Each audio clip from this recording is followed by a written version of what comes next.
everyone. Greetings to anyone who's watching this service remotely because you're on vacation somewhere fabulous like Spain, Robin. This is a welcoming religious community, and we are so glad that you are here. I'm Reverend Dr. Claudia Hall. My pronouns are she or they, and I am delighted to be here as the minister. We are having another very special day today. I'm so excited to be here today.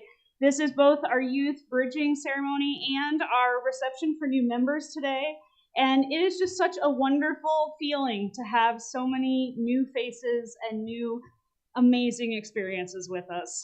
I know folks are going to share today, but really all they're going to do is give a brief introduction to themselves. So after lunch, after service at potluck, please be sure to get to know these folks more. They're absolutely stunning and amazing people. We welcome you all to this home of comfort, spirit, justice, and hope, for we are Unitarian Universalists.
Something nice and cheerful on this rainy Sunday morning.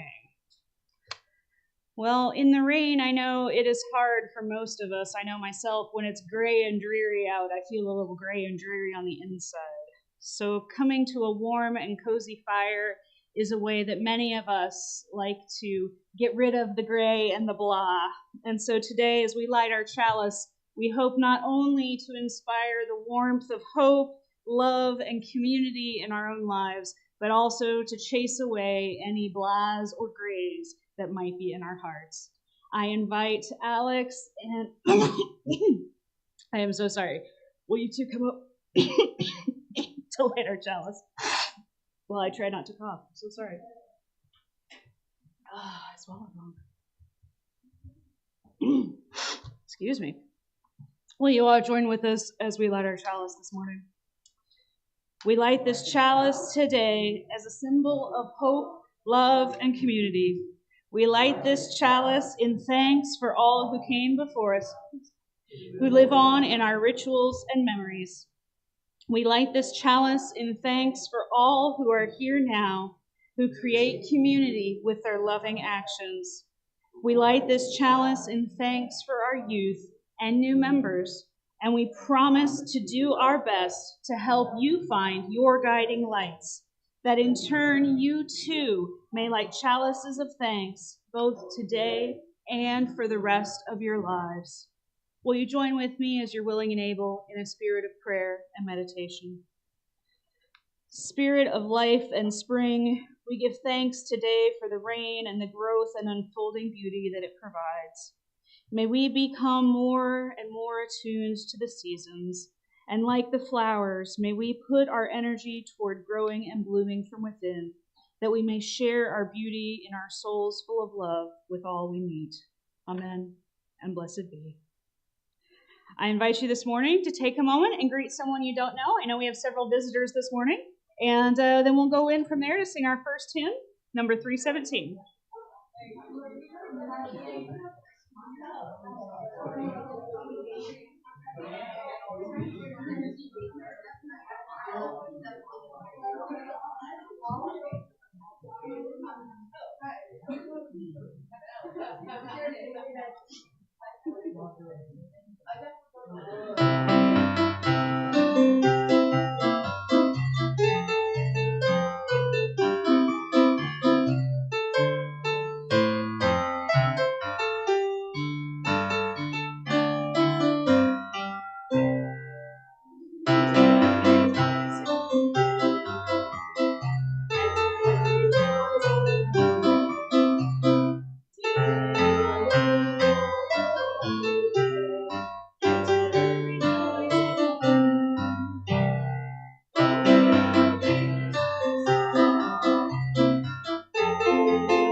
It is a tradition here at the Metro East Unitarian Universalist Congregation to place each service within our larger sources and principles that we hold dear.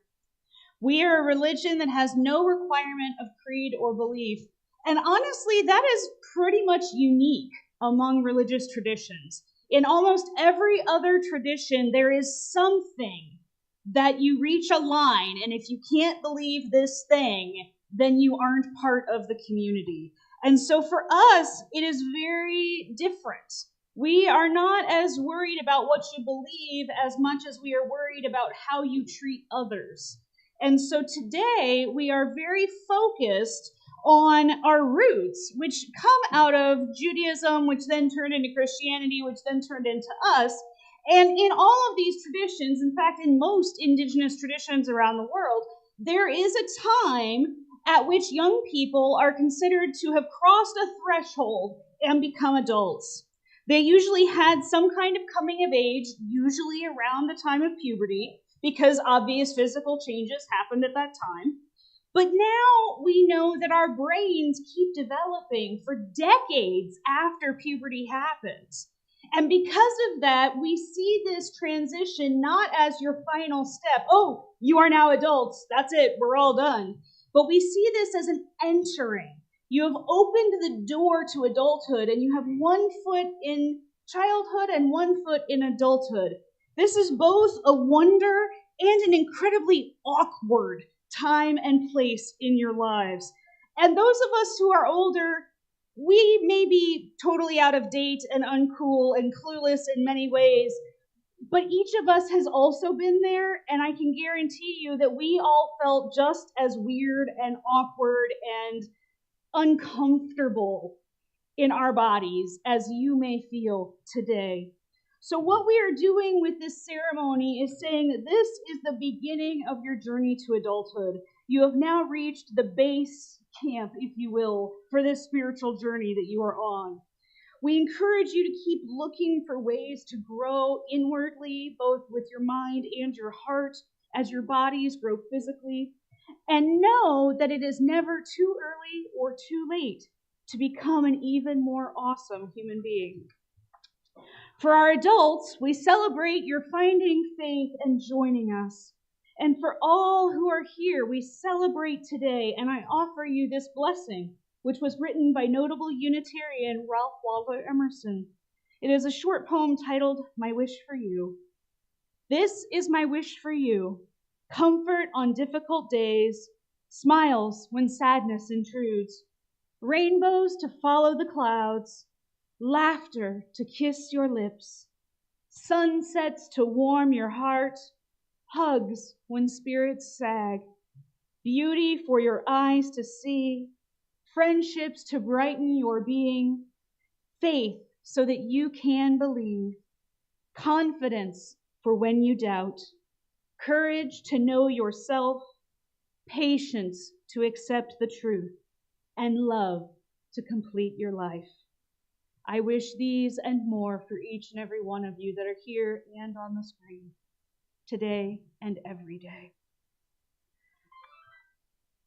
As we come this morning to the part of our service where we take time to express our joys, concerns, and sorrows, we want to, everyone who is here, to truly feel that this place is your home.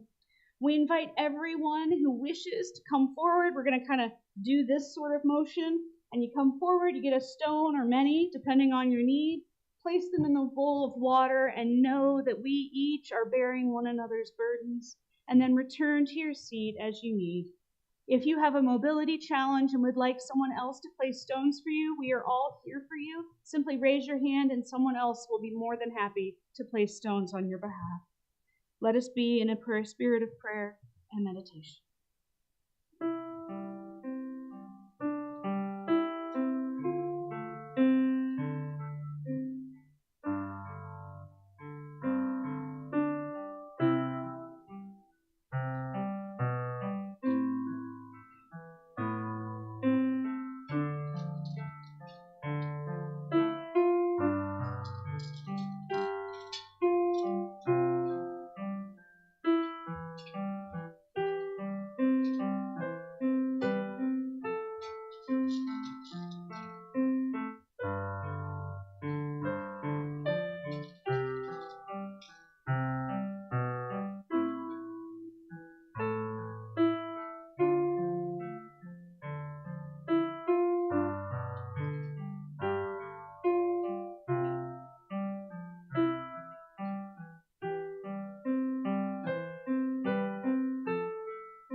Yet again today, the service is all about our children and youth and new members as well. But as such, we're not going to have a separate time for our kids this morning. So instead, we're just going to slide right into our next hymn. It's in our teal hymnal, number 1053.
Today, I actually have one of the greatest honors that a minister can have, which is that of stepping aside from the pulpit and hearing the words that I speak every week out into the congregation reflected back, and the opportunity to hear from folks whether or not we have made a difference as the church in their lives. Today, our youth are coming forward for their bridging, and our new members are coming. Again, these people are amazing, amazing folks. And so I really encourage each and every one of you to spend time with them and to get to know them after service today. What I'm going to say is we have 3 new members who are going to be coming forward this morning, along with any family or friends that want to support them. And so Brian, Allison, and Amy, if you all would like to come up.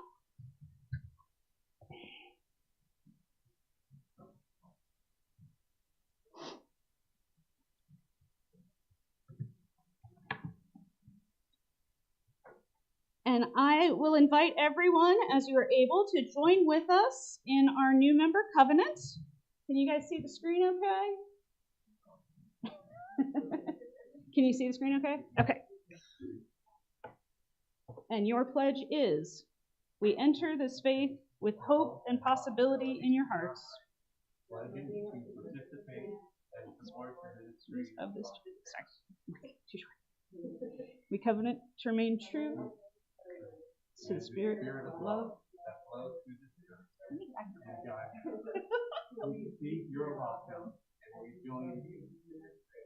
And the congregational response is, we welcome you as once we were welcomed ourselves.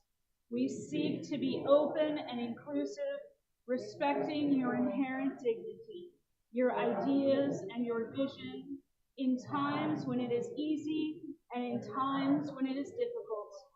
We seek to be supportive, not only when you reach out in courage to us, but also when you need us to reach out to you. In return, we ask that you recognize our humanity. We will not always live up to our ideals. And when we fall short, we invite you to stay in relationship with us and help us more fully bring alive the spirit of love. We welcome you as an equal member of this congregation, of this faith and of our shared spiritual journey. I now invite Allison to come forward and share what she has written. If you guys just want to hang out in the front row. So I see that Brian has prepared a page and a half, and I resisted the temptation to do that. I'm challenging myself to come with a short list of bullet points. This is a challenge for me because I actually enjoy writing, but I just thought I want to keep it short and sweet. I started my spiritual journey as a Catholic, and around when I was, well, around where some of our young ones are today in puberty, my family stopped going to church together, and it was really only a matter of time before we just didn't go. So for quite a few years, I didn't go to church. And as I got older, I felt the most reverent when I was in nature. And I actually met my husband hiking in the White Mountains in New Hampshire. That was my church. Being out in nature was my church. The challenge is, though, there aren't a whole lot of people out there. And a lot of times that's kind of the point, right? You want to get away from it all and you want to be at peace. But eventually I started to yearn for community beyond the trees and the mountains and the rocks and the rivers and all of that. So when we moved to Illinois in 1995, it was still a while before we found a church. That happened in 1999, 25 years ago. And on the one hand, we went because we were starting our family and we thought it would be good to raise children within a church community, as we were both raised within a church community. But I recognized then and still do that I needed it too. It was not just for the kids. And that has borne out because at First Unitarian Church, where we joined 25 years ago, we had a family of families that were raising their children at the same time that we were raising ours. But as the children grew and aged out of the program, the parents left when they did. So a lot of the people that we went to church with aren't really going there anymore. And then COVID came and we had to do virtual church for a while. And it actually helped me. I went every Sunday. I stayed for fellowship. I did knitting ministry with a group of women. We met more often during COVID because we missed companionship so much. When we could finally go back to church in person, I did feel like that distance was wearing on me. I mean, it was so easy to get up in the morning on a Sunday, have my cup of coffee, turn on the computer, and then all of a sudden I found myself driving 40 minutes each way again. And by this time, my husband had kind of gotten out of the habit of going to church. He wasn't really that interested in spending 80 minutes getting to church and back. He works full time, had other things he wanted to do on Sunday. And so I decided kind of on a whim to visit your church in Alton on the last day you were there. Okay, the last day you were there. So I knew this was my last chance to be in that service besides a memorial service. I went to a memorial service for Jack McCall. You remember him, the birder? So I worked with his daughter, Carolyn. She was the secretary of our department for far too short. The department was so much nicer when she was there. So I went to that service then, and I wanted to go one more time when it wasn't sad, when it wasn't full of sad people. Although I picked a bad day because it was full of sad people again, but it was beautiful. And I kind of figured out then that I had made a commitment at First Unitarian to be vice president this year on their policy board and then be president. I thought my heart is just not there. I can't do that. So with regret, I told them, I said, I just can't resist the calling of a church that's 5 minutes away. I just can't. So I let them know that I would not be following through with that commitment, and I've been coming here most of the time ever since. I stayed there through this year to fulfill my commitment as vice president, but now I'm here. So I just stepped off the board. My time was up. This ceremony is happening today. The timing is excellent. I was sitting here greeting people and just watching the community, people helping set up and chatting and laughing. And I haven't been here long, but I feel like it's home. It helped that I already knew Peg. Robin Berkeley, I had met online, and when I ran for office, she was the first person to donate to my campaign. So yeah. So I feel like some people I've known, I've actually known them for a while, and others I feel like I've known them for longer than time would suggest. But anyways, thanks for welcoming me, and I look forward to spending a lot of time together. I mean, I was at the last church for 25 years. That's a long relationship. Yeah. So. Thank you so much, Allison. And I don't know about the rest of y'all, but I'm game for another knitting circle because I love knitting. So, Brian, I now invite Brian to come up and share what he has.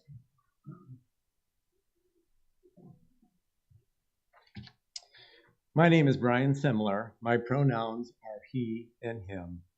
Dr. Claudia reached out to a number of new members and asked how we might want to participate. So here I am. First, I wanted to thank all of you for being so welcoming to me and to the other members. Your kindness and engagement goes a long way. Thank you.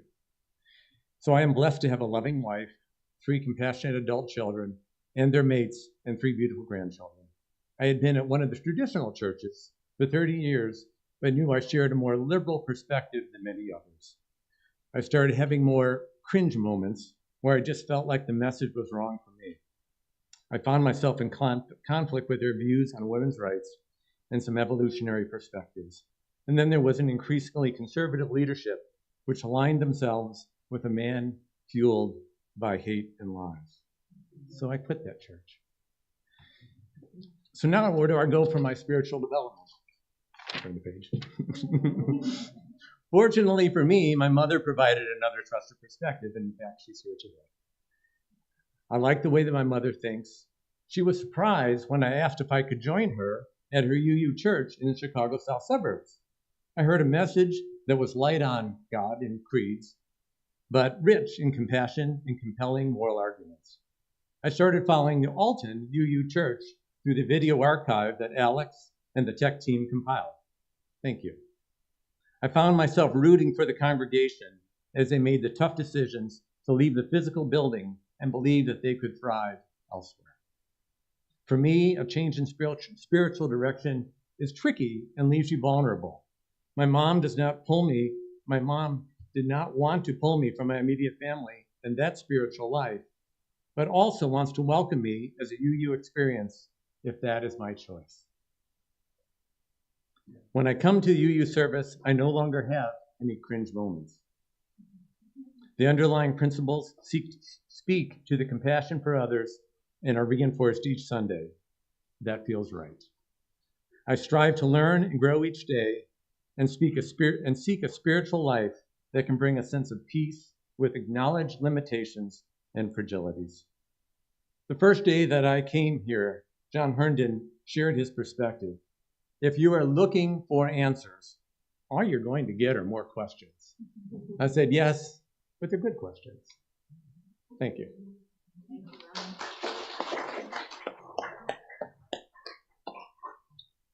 So we say thank you, Brian, and thank you, Joyce. And I hope y'all will take a moment to get to know both of them after service today. Amy?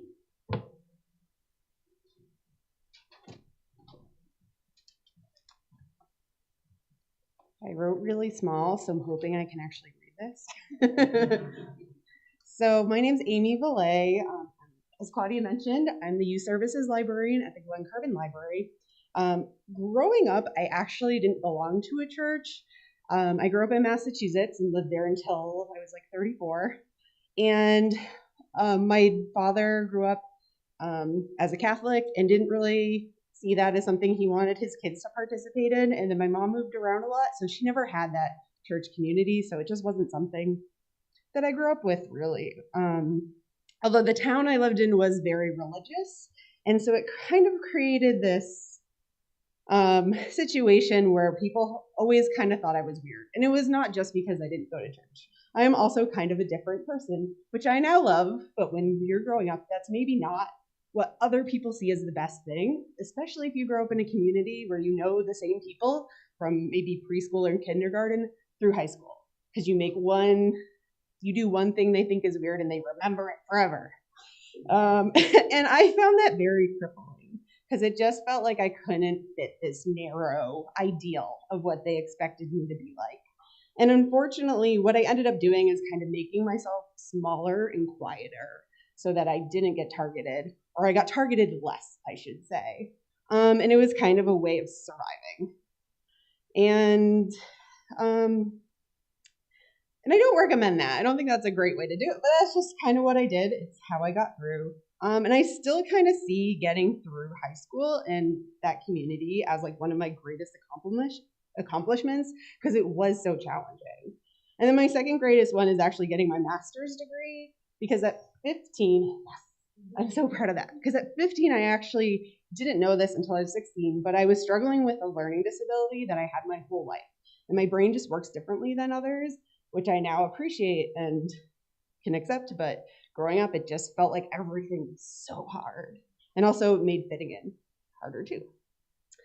So I worked really hard to get out of my town, and that was by going to college. And I got really lucky, and I got into a really good liberal arts college that was also extremely liberal, and everyone was just being themselves and giving other people the space to be themselves, which was not what I was used to being in a community that was very judgmental, because it really allowed people to kind of give them space to be like, to just be themselves and flourish as themselves.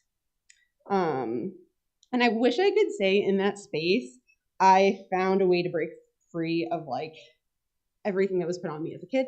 I did not, but you know, we all know, I think the adults know, it takes decades, if not a lifetime, to break out of that toxic kind of mental space that you can grow up in or just you're used to.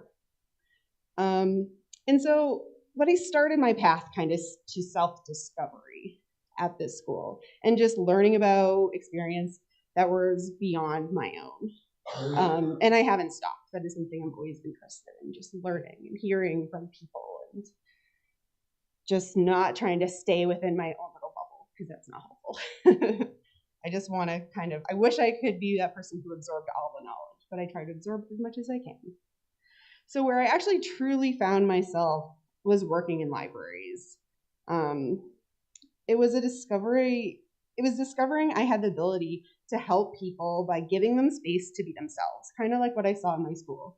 And so the space to be themselves, but also access to information, like, because we never judge what you're looking for in the library, if you ever wonder that. We're just here to get you what you need. We don't care. It's really about just making sure you have access to any potential information we have, whether it's in the building or requesting it. We just want you to have what you need to kind of grow as a person. So yeah, like I said, I work with mostly youth. For most of my career, I actually worked with teenagers, which I really loved because they just have the ability to do so much more than they think they can. I think people really underestimate teenagers, you know, people in general. Because you also have a lot more passion. I feel like sometimes as adults, you can let life beat you down and you just get to the point where you just, not like you accept things the way you are, but it's harder for you to get accepted and fired up about things. But young people still have that, and it's awesome. I love it so much.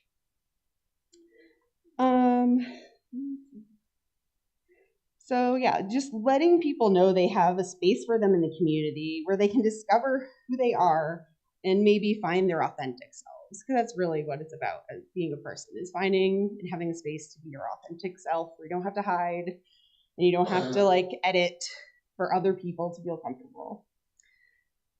Let's see. And I know you all know this, but that can be so transformative for people. Like I know I still find it transformative. I'm still on that path to finding my authentic self. But just being in a space that gives that, I feel like that's really how you find it. And I feel like that's also part of the reason we're all here, because we want to create a community where people can be themselves and find themselves. And maybe through our conversations here, through some of the sermons and everything we're saying, all kind of get to be a better version of ourselves if possible. So I came to St. Louis following love, hoping to save a marriage that couldn't be saved. Instead, I found myself, someone who is resilient, who chooses to laugh when life brings poor fortune after weeping, of course, because you have to feel the feelings. But you can't sit in that, and it can be really easy to kind of sit in how hard life can be. Someone who's full of joy and loves experiencing life. I've learned that I don't need a partner to have a rich life, but I do need friends. I do need cats, and and I need a support system.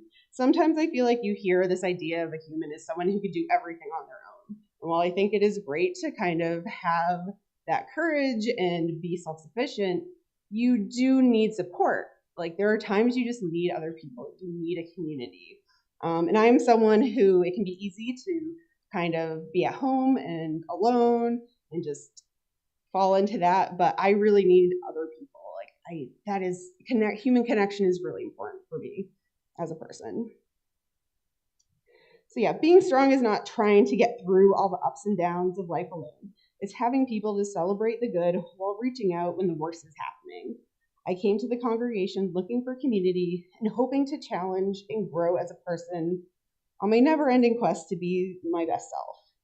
When I came my first Sunday, I was beyond anxious because when I was younger, people got really upset that I wasn't baptized or I didn't have a religious background. And still, like, I am dating as an adult, and when I bring it up, I've had people stop talking to me because they're like, well, what do you mean? Let's shut this down. Like, I have been shut down very quick because of that. And so I came in being like, I don't know what's going to happen if I say, like, I wasn't raised religious. I was very skeptical. But actually, through my work at libraries, I was introduced to a UU church who, when we were doing Pride programs and we invited a trans speaker to our library and to our community, they were actually the ones who hosted conversations with parents of a trans child.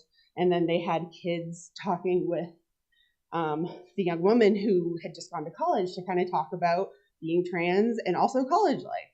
And it was fantastic. And knowing that church was 100% there and just like, yes, of course we want to support that, made me like always kind of know, like, if I belong to a church, it would be a UU church.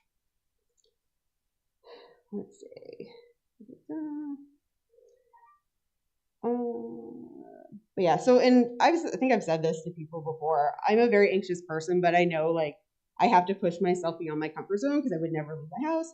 I probably wouldn't have a job. I would never talk to anyone on the phone, but that's not helpful. That's not a life I want to live for me. And you all were so welcoming, just like immediately. And I felt like, kind of like others have said, like, it just felt like home being here right away. And week after week I've been coming, and everyone's, again, been so welcoming. I've been inspired and even sometimes brought to tears by some of the things shared in this room, because not only have I felt seen, but also accepted, flaws and all. Like, I know I can come in here and no one's judging me for, I don't know, my like sweatpants or whatever I chose to wear that day. And I want to thank you all for welcoming me into your community. And I hope that I can give Matt back as much as you've all given to me. So thank you very much.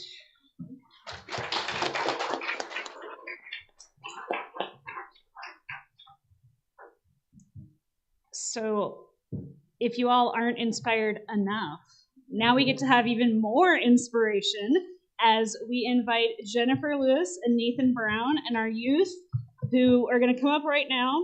They've been working all year with our kids on who they are and what they believe. And as Amy shared, you know, the world has not changed in some ways, and that is that being an adolescent human being is a really rotten place to be.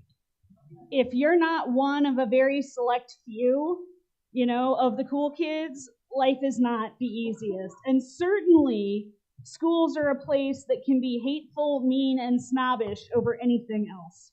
And yet, our young people, both the ones here and the other folks that couldn't make it today, they're looking beyond that. You know, they're looking beyond the shallow and the selfish, and they're thinking really deeply on issues. If you all have not had a chance to talk to our youth, these kids have depth that you have not even begun to understand. I was super, super honored. The class that I taught on creating your own theology that some of you got to come to, I taught that to our youth as well. And so for many of them, what we did is we took theology and belief system when we put it in the context of a house. right? So we're like, what is the foundation of your life? What are the morals and the ethical things that are the ground you walk on, you know? What is the foundation? What are the walls? What are the things that make up your group? What is the roof? What is it that keeps you safe from what's outside? What is the danger in the world? These kids had some incredible answers. Jennifer often says that teaching you kids is not like teaching other kids. And it's true, because from a very early age, we tell our children it is okay to think outside the box, that questions are welcome, and that they should push, they should think, they should question, because that is how they're going to come to the beliefs that matter to themselves. All of our youth participated in these activities, but they decided they did not want to stand here and speak in public, which is perfectly fine.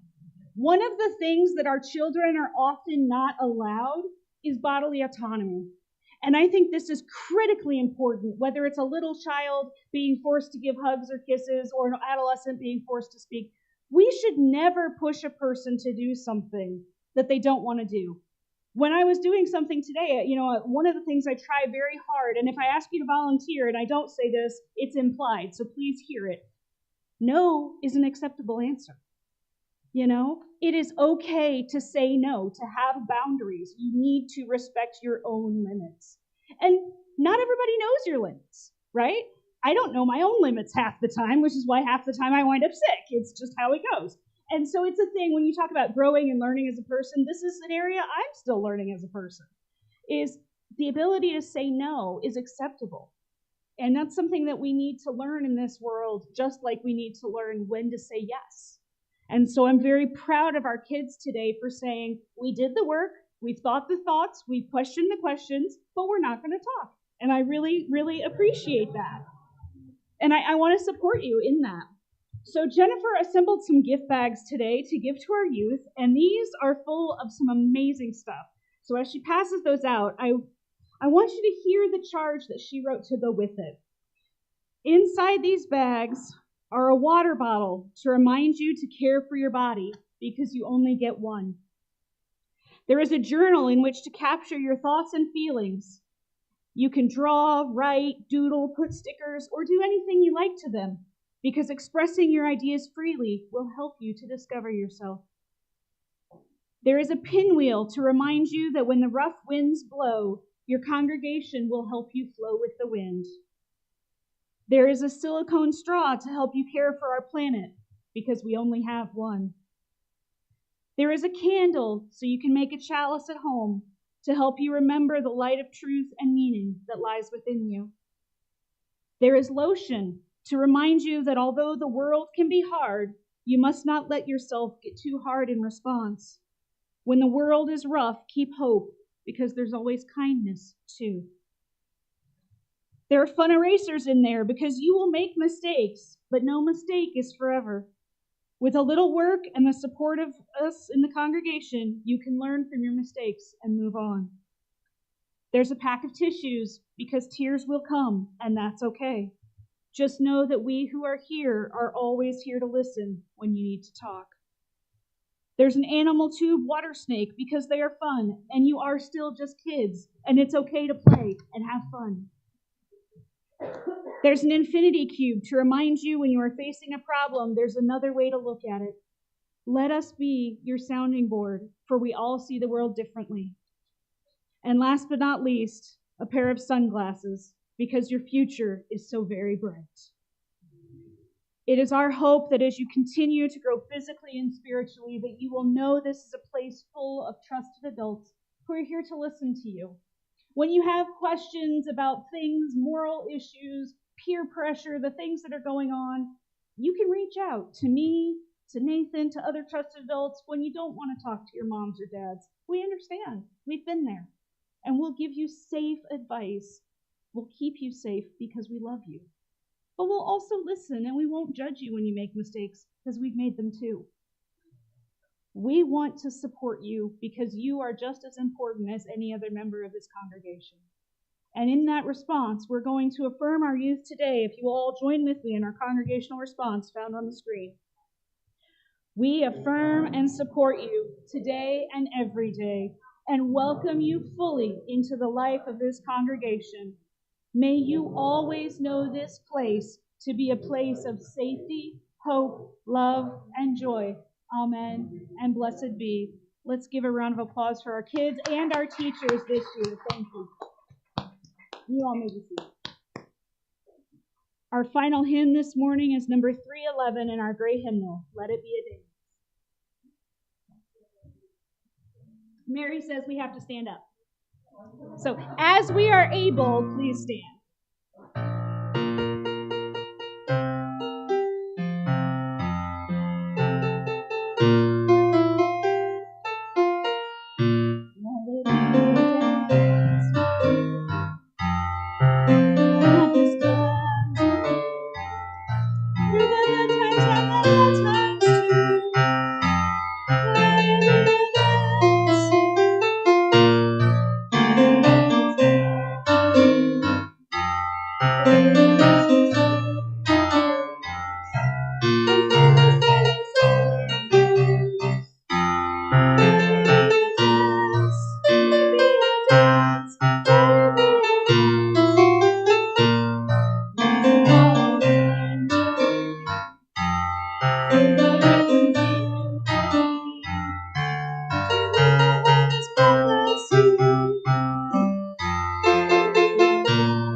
Please be seated.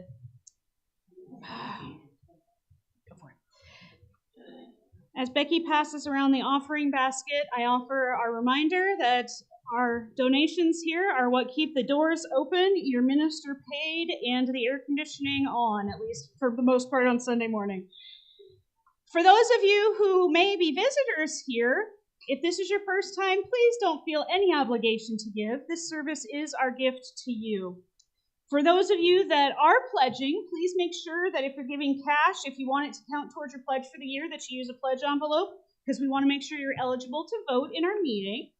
And if anybody is a visitor and you're ready to take that next step and go up into membership, all you have to do is to donate time, money, or both as you are able. We do not pressure anyone to give more than they can. We do not pressure anyone to do stuff they can't. But whatever you want to do, we would welcome you in the membership of our church. You just need to let anybody with red on their name tag know, because they're board members, and they can help you with signing our book. Would you join with me as you are able and willing in our offering prayer? May this offering equip us to inspire love and seek justice.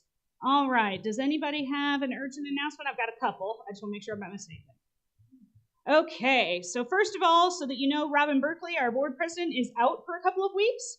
So in her stead, you can get a hold of Alex or Mary or me or anybody else on the board, basically. Couple of things. One of our newer folks, Sherry, has suggested, and I think it's a wonderful idea, we're going to do a summer book read. So be paying attention to that. The information should probably come out in the newsletter this week. So Mary, I'll be getting that to you today. So we will be having a summer book read. It'll probably wind up on Zoom just because everybody's traveling and everything's so on and so forth. But Sherry is going to be helping out with that. So we're excited about that. Couple of things. Peg needs help. She has taken on the incredible and enormous challenge of being our PR because people love us once they find us. The problem is they don't know we exist because we're not the kind of church that goes and knocks on your door and asks if you've heard about the principles. So we need to get out in the community and do things. And so our amazing and awesome Peg, who is standing back there, wave Peg, hi, she needs help. We are at the Goshen Market every second Saturday this summer. So if you are able to be out of doors for even an hour one Saturday on a nice, pretty Saturday morning and you want to go help out, spread the word about who we are, it's a great way to do it. The other thing is setting up and breaking down. So usually what happens is between 2 and 3 Sundays a month, we need folks to come 20 minutes early, stay 15, 20 minutes after service, and just help us put the room back to rights. It really doesn't take that long if we have 3 or 4 people to do it. But we do need to make sure we have folks do that, because if we keep the room nice and spiffy, the Masons will let us stay here at the wonderful low rent that they're charging us. So we do not want to mess up this relationship. They have been incredible to us, and we want to make sure that we are being incredible guests in their space as well. So there is that. And then last but not least, June 9th, the All UU Picnic. It's going to be so exciting. All 4 churches are getting together, and we're going to go just have a picnic. It's a potluck. So we're all just bringing food and going to Tower Grove after service. We'll have service here as usual, and then we'll go over and we're just gonna have we're just gonna have a picnic. Nothing super special. I've got a bubble machine. I've got balloons. It's just gonna be a nice time to get together and hang out with folks and get to see more than just the faces we see here. So hopefully we'll get to enjoy that. All right. I think that is the big stuff going on that I know of. June 30th is our annual meeting. So yeah, pay attention. June is really busy. It's a 5-Sunday month. We've got lots of activities going on. Please pay attention to your weekly newsletter because every week something is changing and going different. Also, June 23rd, there is no service here. That is General Assembly, our denomination-wide meeting. So we will not have service that Sunday here in this building. We'll just be at home. It's a virtual service that day for everybody. I'm stuck in meetings all day, sorry. So. All right, I think that is everything. Any questions or comments? Catch me out there, Mary. All right, if you have anything you want put in the newsletter, which is the monthly thing that goes out, Mary needs it today. So please make sure you get that to Mary today. Right, yes. If you're not getting our monthly newsletter or our weekly email blast, see Mary, because she is the person who sends those out, and we would love for you to get it. I promise you, we do not send out your email to anyone else. You will never get contacted in any other way except to get these emails. So I do know that. So yeah, we'd love to have you on it, and it's a great way to keep up on what we're doing week to week, because I can't always keep track, which is wonderful. We're busy, we're doing stuff, we're excited. It's wonderful. All right. So with all of that said and done, I invite you to join me in reciting our prayer as we extinguish our chalice.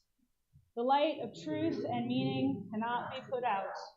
We are the keepers of this flame until we meet again.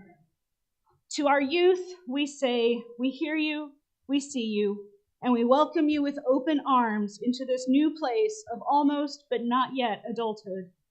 We honor your searching and your seeking. We admire your strength and dedication, and we stand with you in your commitment to justice and love for all. To our new members, we say thank you for being here, for choosing this place to root yourselves as you grow in your faith and love. And to all of us here, I say this: may your seeking ever lead you to finding, whichever leads you to seeking again. May we all have hands to hold along the way, shoulders to cry on, and hugs to wrap us tight this day and evermore. Amen. And blessed be. Let us go forth in peace.